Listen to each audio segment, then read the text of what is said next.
bende manyo go adira. Tadira ok manyo yot. Adira nyaka wamany kendo many kwa lingmos. Ok wanyal dhi ni wan wadwaro mana time sani.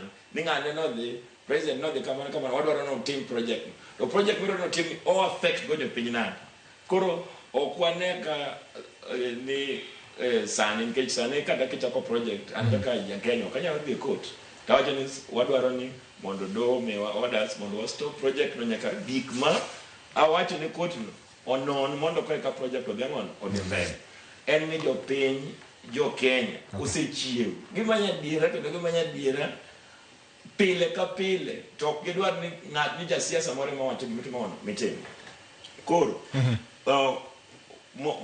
mara ya dona wach ni joma bende samoro temo galo kaka chik ni mondo odhi mbele gin jo parliament nikech parliament in fact wakili wacho kama ber nitie samoro ma constitution wacho kama to the parliament poko o enact a law to make this implemented kaka around 2 weeks ago the young people nedwaro ni mondo gi recall MPs kat elected leaders moktinegi.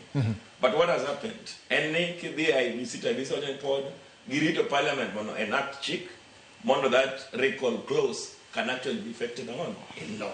Mono that public participation, I'm not sure but wakili nyalo konya paro kai. Inyalo rekata nti kwa the public participation. Samora wa question public participation no ken quality. Yes. Lakini kwa waje no ken quality to act manemo otiwo guideline public participation onego benini gijedi onego benite me how long or rely mana on what the thinking of one person kata ngat ma drive that agenda. Okay. Misoni in parliament bende ninde teach. Okay. Emomiyo constitution ni kidam. Wach mogik ka watiyo kichwacho ragi kanyo gima ogik modwa ni mondo mitie godo twak ma kawuono mar bujo piny wach mar ikni 15 mar katiba.